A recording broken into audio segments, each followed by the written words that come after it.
This is TNC Sports Tonight, and I'm your host, Raynord Garbutt, and it's a pleasure to be in studios with you tonight to talk about PLB and BEBL. TNC Sports airs at 8 p.m. every Tuesday night on TNC 10. You can also watch it on the Next Gen TV app and on My TV. I am joined by Misael Gonzales for our PLB segment. Good night, Misael, and welcome to TNC Sports. Good night, Mr. Ray. Good night to everyone watching. This is TNC Sports Tonight, and tonight we bring all the updates pertaining the Premier League of Belize and the Belize Elite Basketball League. So stay tuned with us. Yes, what we'll do, we'll go to a break, and then when we come back, we will have our second segment where we will be highlighting the games from the last weekend. So stay with us. We'll be right back.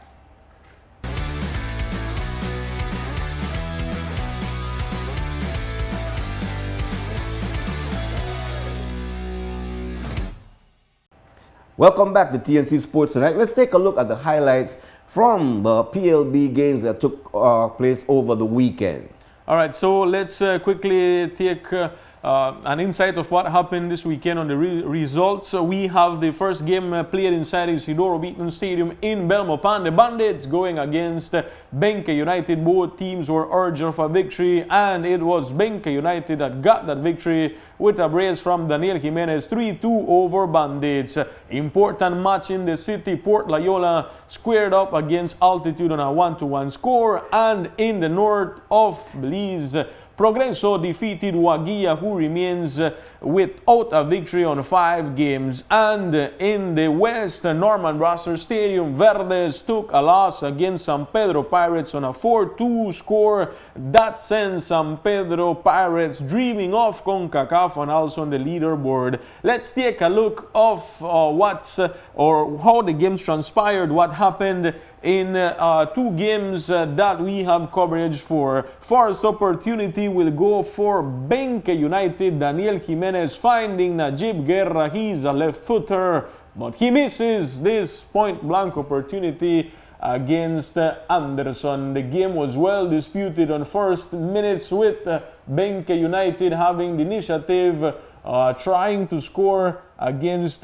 Bandits that has some new pieces onto their formula. Yusuf Guerra not timing properly, and it would be an own goal by Benque United after mistiming there from the Benque United's goalkeeper. It was an own goal for Benque. And then Daniel Jimenez touching the crossbar. Another huge opportunity for Benque United, and it was 17 minutes of the game with that great shot by Daniel Jimenez, denied by the crossbar. 34 minutes, Carlton Thomas gives on to Daniel Jimenez. No reaction at all from Anderson, as Daniel Jimenez will find the equalizer for Benque United on 34 minutes. It was a 1-1 draw, as things in the Isidoro Beaton Stadium seemed more in favor of Bandits. Hiking Roberts with this opportunity, and a handball there by the defender of Benque United. The referee, after consultants with his flagman, would say it's a penalty kick, a penalty that would later be transformed via, and also Carlton Thomas there receiving the yellow card due to the protesters from Carlton Thomas. And then it would be Trapp, who had an exceptional match, would send Bandits up on the score to surprise of many. But Benque United will have their opportunities here. Anderson giving a second opportunity, and Sisa, who had just been inserted into the game, will find an equalizer that Colo Colo celebrated with might. And more for Benque United. Najib Guerra, wonderful combination there towards Daniel Jimenez, and it's Daniel Jimenez with the brace. 75 minutes, Benque United was flipping things around, and it would be a final goal that would be scored by Benque United, but was called off due to an offside position. So important victory for Benque United, who had 3 consecutive matches at home, and they only managed a draw as their best result. So it was a much needed win, and they got it against the likes of Bandits. We move on to the Norman Rosser Stadium, where Verdes and the Pirates measured forces. Efren Guy, the man in the middle. First opportunity will be for Verdes to Jesse Agas, and he sends that one very high of goal, defended by Honduran Selvin Sagas to Mario Chimal. Finds Jorge Savila, who would have a great evening Sunday, and he would secure the first one for Pirates. 23 minutes, Pirates was leading against Verdes FC. No reaction by Woodrow West after that brilliant header from Jorge Savila. Confusion inside the box. Facundo Garnier couldn't take advantage, and Verdes was suffering in the defensive line against the Pirates that was hungry for more. Another one from Jorge Savila. This time he was fouled by Zavala, who obstructed the way there for Jorge Savila, who had an excellent performance against Verdes FC. But Verdes would find the equalizer via Darrell Maivet after a combination with Colombian Fajardo, and the game at 39 minutes would be equalized on a 1-1 score. Brilliant header there by Maivet, enough to change direction and send it into the goal. Another one for Verdes combination from Tremaine Harris, and a bit of complicity there by Sagastume, leaving his first post unguarded, and that's exactly where Tremaine Pepa Harris would secure the 2-1 lead before the break. On second half, wonderful game there by Moises Hernandez, and then Facundo Garnier eluding players. It would be Mario Chimal via the header with 4 defenders on him, would equalize the game for San Pedro Pirates, and after this it would be totally in favor of the Pirates after the 53 minutes goal scored by Mario Chimal. Milson Moura, Brazilian, towards Jorge Savila. Powerful right foot shot well into the post, and in it goes for Jorge Savila, who was having a wonderful performance. 3-2 in favor of Pirates, and that was 55 minutes. What a goal there by Jorge Savila. Luckily, he is called for national team. Moises Hernandez, Luis Valdez, a confusion inside the box once again. Jorge Savila, powerful shot almost at the same corner. He secured the third. He would secure the fourth, and his hat-trick, a hat-trick that came against Verdes FC. Excellent form there by Jorge Savila, who is called for the double matchup from Belize against Guatemala and the Dominican Republic. So, good news for national team. Jorge Savila is on fire. He secured the victory from Pirates over Verdes. We also had the game of Progreso FC hosting Wagia, and in that game, Progreso FC came away with a 2-0 victory. Very a huge important victory for Progreso at home. Yeah, that's a huge victory for Progreso, and a big loss for Wagia. You know, there are 5 games and they haven't win so far, and they remain the only team along with Bandits that haven't win so far. So great for Progreso, and it's always good to highlight that Progreso plays with 100% Belizeans. Yes. You know, and it shows that it's paying off for them. They are in 3rd spot there in the standings. So very interesting for Progreso as we take a look here. San Pedro Pirates leads 13 points. Port Loyola 2nd place with 11 points. Progreso 3rd spot with 8. Verdes is 4th with 7. Tied there in points on 5th position is Benque United, also with 7 points. Altitude is 6th with 6. The defending champion is not doing quite well there in 6th position. Bandits is 7th with 2 points, and Wagia is last with 0 points after 5 games. All right, what we'll do, we'll go to a break, and when we come back, we will be breaking down why San Pedro sits on top of the leaderboard, why Port Loyola sits in the 2nd position going into week number 6, why Progreso is in 3rd position going into week number 6, and Verdes rounding off the top 4 teams going into week number 6. We'll be breaking that down with me and Misael, so stay for that. We'll be right back.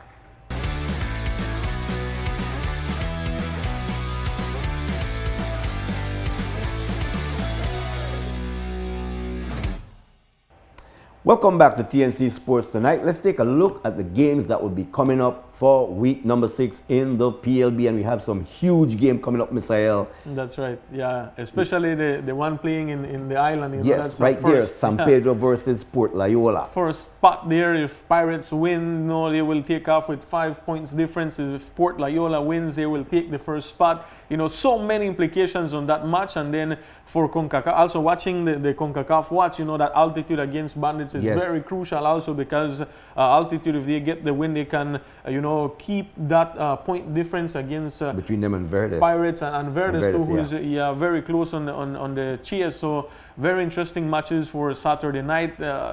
Two of the matches are very interesting. But Port Loyola Pirates, you know, for that first spot is on the eye, or the center of attention. It's going to be a huge game for both teams. But we want to talk a little bit about why San Pedro sits on top of the leaderboard in week number 2. We know that in the opening season they finished 3rd in the standings, but here in the closing season they're on top of the leaderboards. And when we look at the reason why San Pedro they're sitting there, we must take a look at Horace Avila, the hat trick. But in 5 games, Horace Avila has scored 5 goals. That means he's averaging one goal per game. Yeah, I think that numbers or stats that we don't usually see here, you know, very inconsistent players. But Horace Avila has found that point of consistency. You know, he has the qualities of a number 9. He sure does. Because he's built. But, you know, he has that quality also of coming outside the box and hitting, you know, and that's exactly what we saw against Verdes, that powerful shot, the second goal of his count, the 3rd for San Pedro Pirates. Which was an individual effort. Exactly, and you know, the power behind that shot, no way would the West would get to that. So, you know, he's a big factor for this San Pedro Pirates to remain unbeaten. There are only 2 teams unbeaten, San Pedro Pirates and Port Loyola. One will lose Saturday night, but if they draw, then it will still remain 2 teams unbeaten, you know, and very squared. So everything, you know, in play in this important matchup inside the Hamburger Stadium, you know, and it's inside the Hamburger Stadium because of weather. You know, it would have been, you know, probably a deficit for also Port Loyola or San Pedro Pirates if it was played in city, you know. But all coincidence, it will play in the Hamburger Stadium, you know, because we saw the conditions of the Norman Broster Stadium weekend, and they weren't the best for semi-pro football. You know, it was a wet pitch. But nonetheless, San Pedro managed, although they aren't used to playing on natural turf, they managed a huge win against Verdes. So. And we must mention that when Wagia visited San Pedro, they were down in that ball game 2-1. Wagia was close to stun San Pedro inside the and they Stadium. came back and they won that game. But when we look at other players like Mario Chimal, who has stepped up his game big time in the closing season, 3 goals in 5 games. Yeah, that's great for Mario Chimal, a player that has been moving between Copa San Pedro or no Island League towards San Pedro Pirates, you know, and he has been moving there also with his brother Jose Chimal, you know, important players for these Pirates. Players of the hometown, you know, and when what best that when you play for your hometown, you know, you give your 100% and more. They have players that are really stepping up. You know, we see this little guy, they're always running, Luis Valdez for San Pedro. One Pirates, of my favorite players. So one of my favorite players. They have a well-squared team on this season. You know, very very young team. Comparing, you know, the amount of internationals they have, then you see how they reduce that number and now giving national talent the opportunity, and it seems that it's paying off big for But what makes it so interesting, Misael, Facundo Garnier played the opening season with Verdes. Gano notice. He is now back with San Pedro, and he has scored 3 goals already for San Pedro. So he's another player that has stepped up his game after leaving Verdes, going back to San Pedro. And that's the Facundo Garnier we know, you know. That's the Facundo Garnier that gave San Pedro Pirates their first title against the big Bandits, you know. Facundo Garnier, but moving on to Verdes, seemed that he was like a reverse in his career. You know, he went unnoticed totally. You know, not scoring, not being, not participating in the game. We see him with San Pedro, and he seems like a new Facundo Garnier, scoring and being there for the team. So that's very, very important that he has recovered his level and he can, you know, give San Pedro Pirates much goals and much contributions also. And then you have one of the younger player on the team in Andir Che.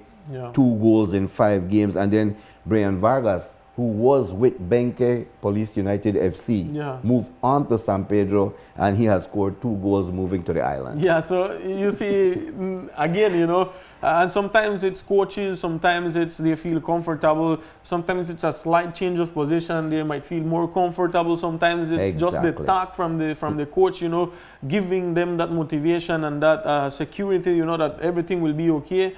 And then you see another player, and that's important. And then that's also a factor to consider, you know. Many players are sometimes club players because when they move on to national team, like you see the fright in them, and they don't perform as how we see. Yeah, we don't see them perform as how we see them in their club. So that's very important to keep in mind. And let's hope this new pool of players in national selection will look like a San Pedro Pirates or a Port Loyola, you know, very solid and motivated and with that hunger of going for more. And so the game of the week, San Pedro going up against Port Loyola on the island at 7:30 p.m. in San Pedro. What we'll do, we'll take a quick break, and when we come back, we'll be talking about Port Loyola because this team has made a stride in the PLB. We'll be back.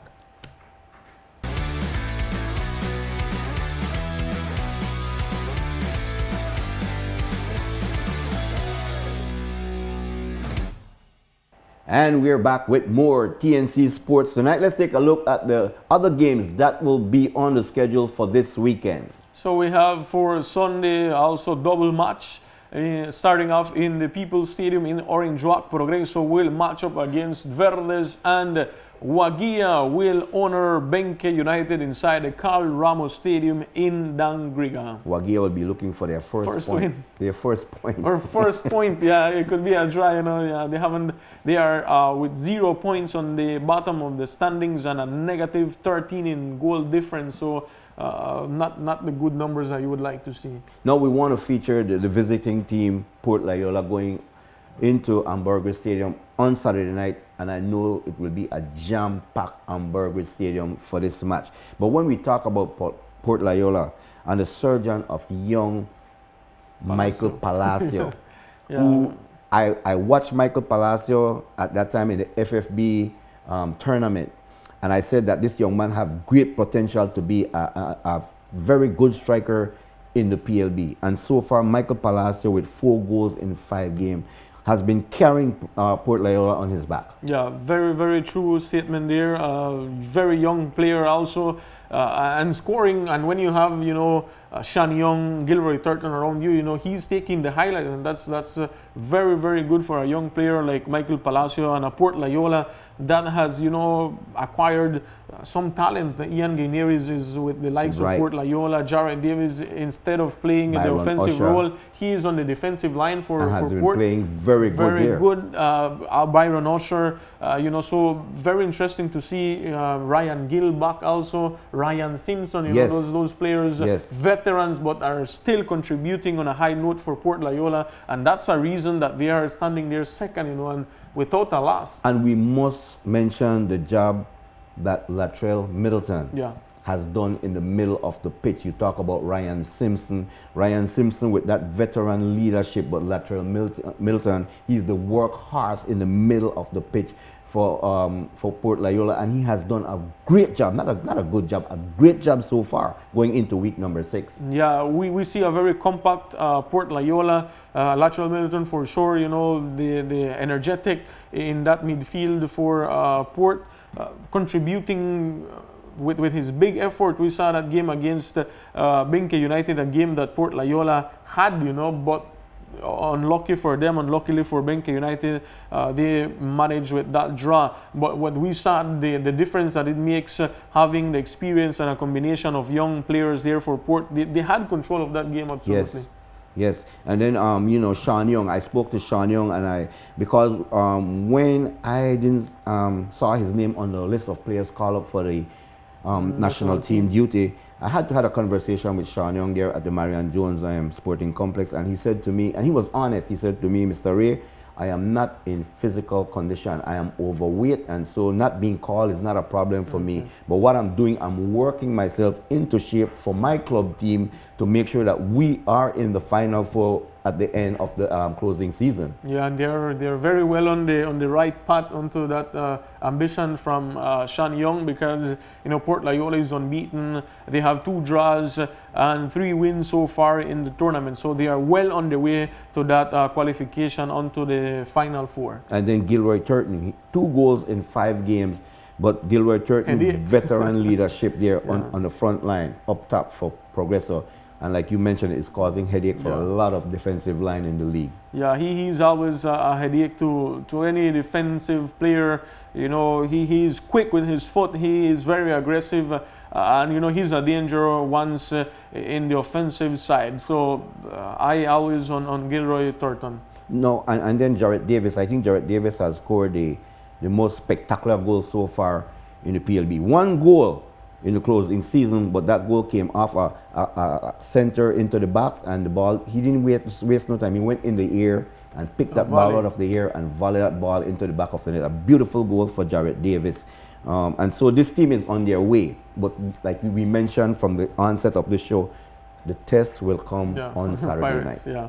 That's the biggest test for both teams, for Pirates and for Port Loyola. The winner of this match will have a comfortable lead, probably closing off the first round. But it's a long tournament ahead yet. But they are well on their way to to qualify onto the Final Four. And San Pedro Pirates is dreaming of CONCACAF also. Then we look at Progreso FC. Almost made the Final Four. They made it the Final Four. They made the Final Four. Yes, they made the Final Four. And this closing season, they're seated in the 3rd position. But when you look at the problem I have with Progreso FC is where will their offense be coming from on a weekly basis?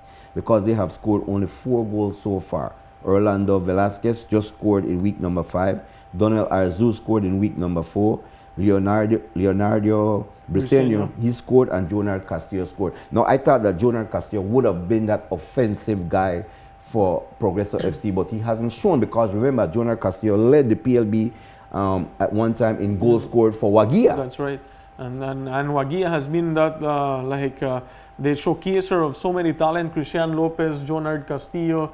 But Progreso plays a style of defensive throughout the 90 minutes. They are a team that will defend, and when having more or less the defensive side control, they will attack. And that's why we see a variant of players scoring and not a consistent score. But that's because it seems that's Progreso style: defend, and then they will try via the counters, and then that's where we see different goal scorers emerging as the names of Progreso FC. And we are not seeing their leading goal scorer from the opening season, Zamir Bonilla, who scored about 6 goals in the opening season. Zamir is still playing, but he has disappeared off the radar. And that's because he hasn't started lately. I saw probably he was on the injury list. I'm not totally sure of that. But, we have seen some comments there on the Progreso FC page, that it seems like a totally different Progreso than that participated last tournament, because so many additions, and they have, gotten the start. And leaving these players that were, consistent with Progreso out of the loop. But, it's paying off for Progreso. Now they're on 3rd spot, and that's very, very good for them also. And we forget to mention Trevor Berger-Lennon for the Pirates, coming out of retirement. That's right. With San Pedro. So you see now, there's a lot of factors why this team is sitting on top of the leaderboard going into week number 6. Yeah, it's not a casualty. It's for San Pedro, they have also acquired Brandon Jones, loan from Verdes. And that's very important. San Pedro has suffered when Azrael Sutherland is out due to injury, and now Jose Tinoco was out to injury also. So they had to acquire the defensive line, and they went into the market and got Trevor Lennon and then also Brandon Jones. One of the best veteran comeback, I would say. That's right. The best veteran comeback, right there between Trevor Lennon and Ian Guinea. But what we'll do, we'll go to a break, and then when we come back, we'll be taking a look at Verdes and Altitude, Verdes sits in the 4th position going into week 6. Altitude sit in the 6th position after coming out as the champion of the opening season. So we'll be talking about both teams. We'll be back.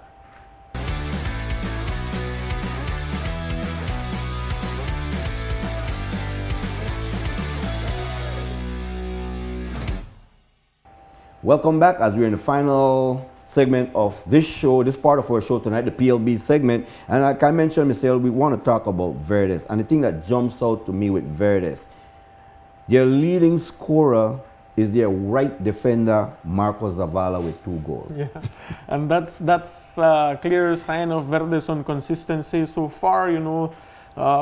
The changes aren't the best. When you change drastically from one tournament onto the other. Verdes wasn't playing their best football last season, and that was demonstrated. Right. Although they reached the finals and they lost it, but they weren't playing their best football. And it carries on to this tournament. Now we are seeing Verdes very inconsistent. Yes, we have the, against Sport, it could have been, the referees being a factor, but you can see that they aren't scoring. They had opportunities on that match, and now we see them against San Pedro Pirates, with a huge loss, and that's when you see that Verdes is not on their best, football. The imports are not functioning at all. The new acquisitions by Verdes aren't functioning. It seems like the coach cannot find the proper pieces onto this formula. Right, and then you have Ison Gill with 1 goal, Eldon Reno. The guy that I thought would have stepped up, it was either between Eldon Reno and Tremaine Harris. After Christian Lopez went to play in El Salvador. That's a huge factor. I thought it was Eldon Reno or Tremaine Harris that would have picked up the scoring for Verdes, and it's not happening. Yeah, that's a huge factor also for Verdes. The departure of Christian Lopez has left an empty gap there, and it seems that no one is picking up. It's not the best season so far for Verdes, and it's it's being obvious. If there is one team that has always given a battle to Verdes is San Pedro Pirates, but now that 4-2 victory exhibits them on their home turf that they aren't playing their best football, and it shows. Yeah, their biggest margin of victory, a 3-1 win over Wagia. Yeah, and in 5 games they won 2, they lost 1 and draw. And they won 2. And they couldn't get over Bandits. Right. That was a scoreless draw inside the Isidoro Beaton Stadium. So, that clearly shows that it's not their best football so far. Bandits, they aren't the smallest team or the team less capable, but result-wise, it's a team along Wagia that is always being scored on, and, Verdes couldn't take advantage of that. And altitude. Andres Orozco led the opening season in goals scored with 12. Misael, 1 goal in 5 games for Andres Orozco. And I think he's injured now, or he was out due to injury. Could this be because of the fact that Delon Torres, he got injured in the semifinals. And since Delon Torres got injured, Andres Orozco game just went downhill. So clearly it showed that there was this connection between Andres Orozco and Delon Torres, where Delon Torres picked up most of the assists in the opening season with Andres Orozco. And with the absence of Delon Torres now, Luis Torres, they brought him in to fill that spot, that void. But Luis Torres still hasn't done the job that Delon Torres did. The different characteristics, Luis Torres is a more offensive-minded player, while Delon Torres has that, more of a defensive player that finds spaces and can contribute on the offensive side, while you have Luis Torres that is always, offensive-oriented player. And also, there is a factor, many times it's referred as campeonitis, when you are champion, and then that carries on to, that can also be a factor. The bullseye is on altitude. You then. Yeah, so that could also be a factor for altitude. But yes, injuries is a big factor for them. Not being able to fill in the gap for the injured players, and that's showing. But they are still with that CONCACAF dream intact because they still have that lead, but they have to keep that. Yeah, now it's a 2 points margin with San Pedro Pirates, and they have to keep that margin. If not, then they can be in trouble. Right. And so that wraps it up for this segment of our show. When we come back, we'll be talking about the BEBL, the Belize Elite Basketball League, and we know that it is happening when it comes to basketball. Stay with us.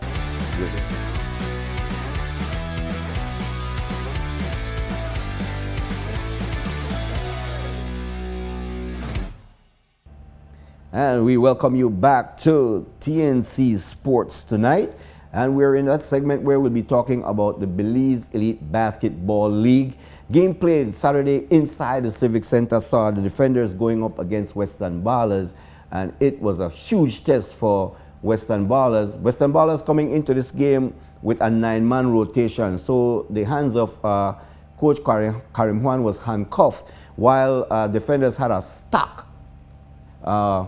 bench. And you see right here the steal there and the dunk there from this guy is Mark Garden, and he's one of the players from Kiowa Western Ballers that has surely impressed me so far going into week number 4. Mark Garden was the guy that was carrying Western Ballers on his back, but it was just too much Nigel Jones in the ball game compared to Mark Garden. And so at the end of the ball game, and we see right here that's Richard Smith III, another bright spot for Kiowa Western Ballers. He had to lift his game, which he didn't do in that loss. He was no help for the youngster Mark Garden, and I know that we'll see a different Richard Smith come this weekend for the Kiowa Western Ballers. But Nigel Jones right there, the workhorse for the defenders in the ball game with the reverse dunk, had 5 blocks in the ball game. That's one of them right there. Played extremely well in this ball game. He was nailing the 3 ball, he was dunking, he was blocking, and we see Gregory Chippy Rodon right there, the veteran player for the defenders. And this defenders team, like I mentioned, they are stuck. They have a deep bench. And so 3-0 after week number 3. 2 weeks from now, they will be going up against the Hurricanes, which will be a huge test inside the Civic Center for both teams. Talking about the defenders and the Hurricanes, a team that have put themselves in a position under the guidance of Coach Matthew Smiling to put it out there to say that we are a contender and we will be in the playoff. I am already have Nigel Jones as a leading MVP for the season, and it's only week number 3, but the way Nigel Jones has been playing for this team has been off the hook. Nigel Jones coming from, I think it was the last place he played was in China, if I'm not mistaken, came to Belize and joined on with the defenders, and so he is the one that is really leading this defenders charge going into week number 4. Right here you see Nigel Jones with 27.3 points in the ball game, 13.7 rebound, and 5 assists to lead all scorers in the game. And so Nigel Jones will be at it once again this weekend along with the Belize City defenders. The game played in Belmopan at the UB Gymnasium, where the Belmopan will move to Orange Walk, where the Orange Walk Running Rebels hosted the Belize Hurricanes, the other Belize City team that they're doing so great under Coach Jamal Wagner. They came on the road. They picked up their 3rd win. So there are 2 teams in the leagues that are undefeated, talking about the defenders and the Belize City Hurricanes, the Belize City Hurricanes, both teams from the city. And when you have players like Lindsay Lopez and this guy right here, number 33 for the defenders, Harris. Harris had a huge night for the defenders. Lindsay Lopez, along with his brother Lindsay Lopez. Lindsay Lopez that time taking the ball strong to the hole. But this team is well coached by, like I mentioned, Coach Jamal Wagner, and they're on their way going into week number 4. I don't see no Verdes, and sorry, I keep on saying Verdes, but it is Western Ballers. They have Western Ballers Friday night inside the Civic Center. That game will be aired live on TNC 10. I don't know what Coach Juan and Western Ballers will bring to the city against Saturday night against Hurricanes, but if they come with a short bench, I think it will be a long night for Coach Juan and the Western Ballers, because this team, like I mentioned, is well stocked. You have veteran players, Akeem the Dream Waters, who is one of the best defenders in the BEBL. Baptist came off the bench to render some sparks. They cut the lead. They were down 15 points going into the 3rd quarter. They cut the lead to 4, but it wasn't enough because the strength of the Hurricanes showed up in the 4th quarter, and they took charge of the ball game and they managed to came away with the road victory to give them a perfect 3-0 record going into Friday night against the Western Ballers and Coach Karim Juan. So, and this is a game that was played inside the UB Gymnasium, where the Belmopan Red Tigers, they have changed their name from the Bandits to the Red Tigers, and they did well at home. They pull off the home victory against Griga Dream Ballers, who has been struggling so far going into week number 4. A lot of piece that is missing for the Griga Dream Ballers, and I'm wondering if they will bring back Daniel Conarchy, one of the players that were very instrumental just before the COVID, when it was the NEBL, who took charge of this team and took this team on his back and got them somewhere. But for some reason, the chemistry is not there as yet. Not saying that they will not find the chemistry. Hopefully they will find their chemistry going into week number 4. But this game against the Belmopan Red Tigers, no chemistry was there in the game, and so the Tigers came out with a much needed home victory. The Tigers will be on the road going to San Pedro over the weekend, and so it will be very interesting. And San Pedro, who went down to Punta Gorda to take on the PG Panthers, got their first win in 3 games, and so it's shaping up. It's shaping up going into week number 4, and it should be a very interesting week number 4, because Griga Dream Ballers, they cannot afford to lose going into week number 4. Orange Walk Running Rebels, they cannot afford to lose going into week number 4. So those two teams, they have to find a way. The coaching staff have to come up with something during this week to get those guys motivated so that they can go out, perform, and get the much needed victory. Because in the BEBL, 4 losses and you are basically out of the playoff. And so it is very important to watch what Griga Dream Ballers will do and what the Orange Walk Running Rebels will do. The only 2 teams so far in the BEBL that hasn't picked up a victory as yet. And so for tonight, we'll be wrapping it up here from the studio. Very interesting weekend of football and basketball. And coming up this weekend, we have more football and more basketball. So join TNC 10 as we carry the game live on Channel 10. For Raynord Garbutt, I'm saying good night. Thank you for joining us. We'll be back here next week, same place, same time, with another edition of the TNC Sports Tonight. Thank you for joining us. Good night.